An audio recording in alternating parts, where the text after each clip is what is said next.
ஹரிநாராயண துரித நிவாரண பரமானந்த சதாசிவ சங்கர் யோகிராம் சுரத்குமார் யோகிராம் சுரத்குமார் யோகிராம் சுரத்குமார் ஜெயகுரு ராயா கனகம்பட்டி பழனிசாமி சித்திரை போற்றி கனகம்பட்டி பழனிசாமி சித்திரை போற்றி ஸ்ரீ விஷ்ணு துர்க்கையே போற்றி. உலகெங்கிலும் வாழ்ந்து கொண்டிருக்கும் ஸ்ரீராம் ஆஸ்ட்ரோ யூடியூப் சேனல் நேயர்களுக்கு டாக்டர் சைதே ராஜாவின் அன்பான வணக்கங்கள்.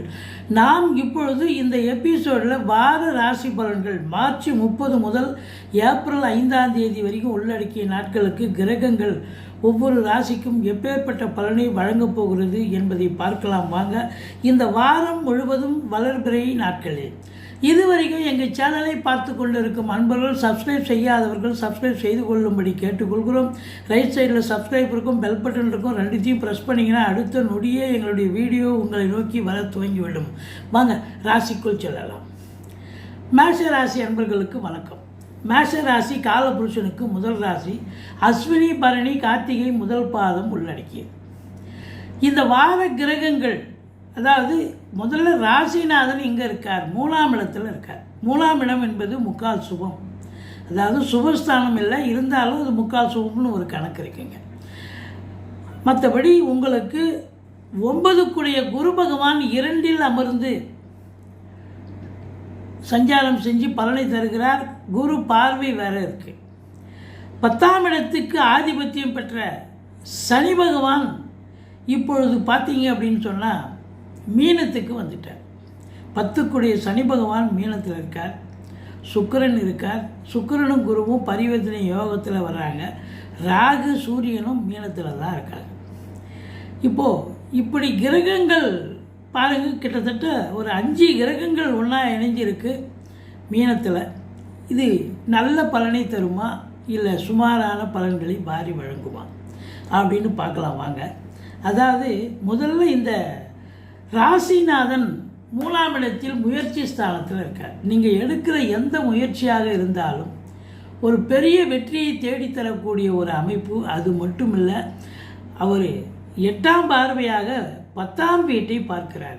அதாவது தொழில் உத்தியோகம் நீங்கள் எது பண்ணாலும் அதில் இன்வால்மெண்ட்டோடு இருந்து நல்ல சம்பாத்தியத்தை பெற்றுத்தரக்கூடிய நிலையில் ராசிநாதன் அமைப்பு இருக்கிறது.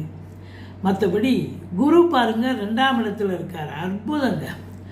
குருவை பொறுத்தவரையிலும் ஒரு ராசிக்கு கோச்சார ரீதியாக 2, 5, 7, 9, 11 ஆகிய இடங்களுக்கு வரும் பொழுது அற்புதமான பலன்களையே வாரி வழங்குவார்னு ஜோதிட கிரந்தம் சொல்கிறது.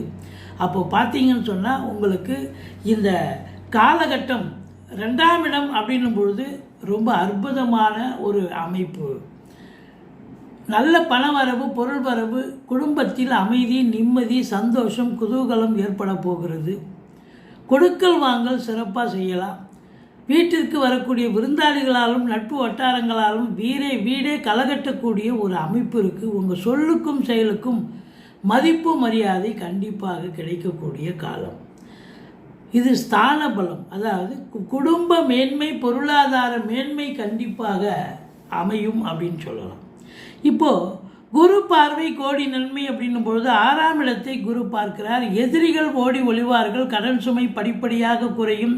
கோர்ட்டில் கேஸ் எதாக இருந்தால் சாதகமாக தீர்ப்பு வரும்.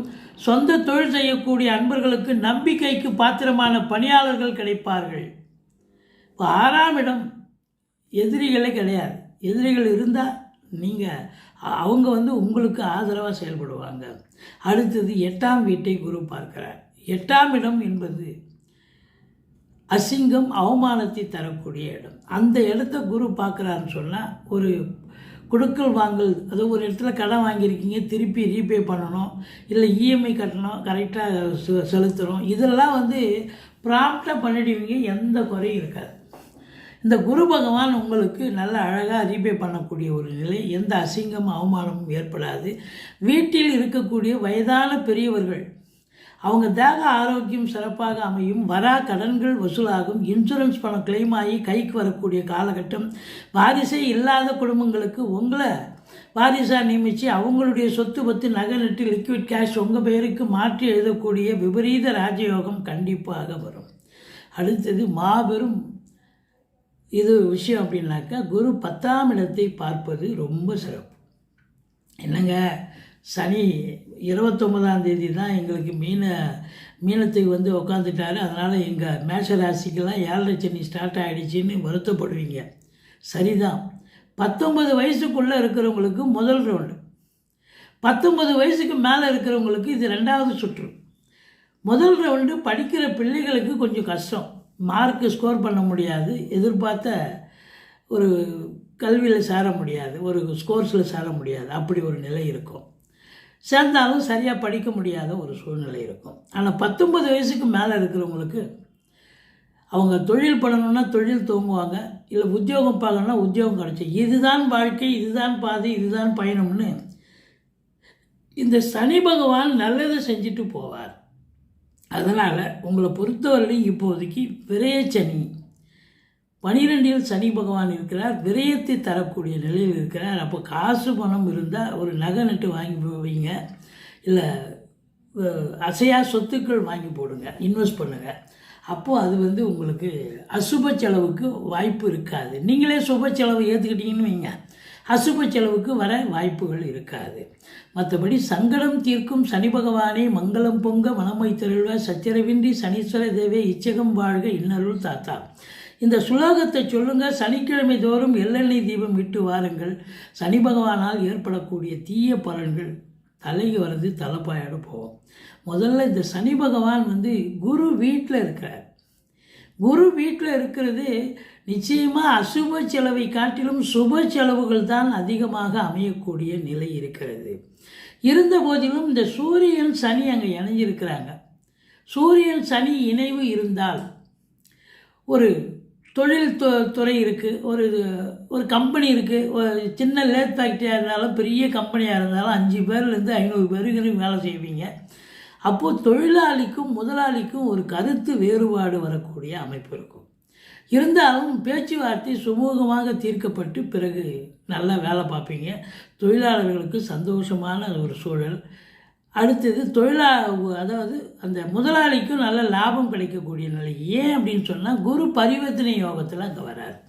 அப்போ அந்த வீட்டு அதிபதி அந்த வீட்டில் இருக்கிறதால, பரிவர்த்தனை யோகத்துக்கு வர்றதால எந்த பிரச்சனை நடந்தாலும் அந்த பிரச்சனை சுமூகமாக தீர்ப்பு செய்யப்பட்டு சக்ஸஸ் ஆகக்கூடிய நிலை.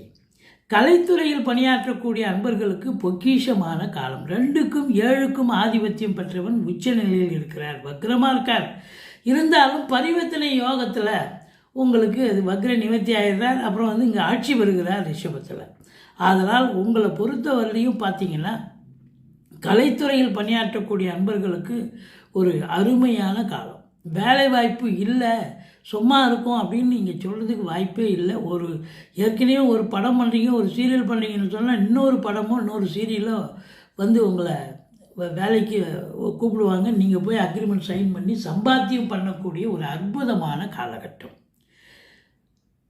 சினிமா இண்டஸ்ட்ரி, தொலைக்காட்சி இண்டஸ்ட்ரி, டெக்னீஷியன் ஆகட்டும், நடிகர் நடிகை யாராக இருந்தாலும் அற்புதமான நேரம்.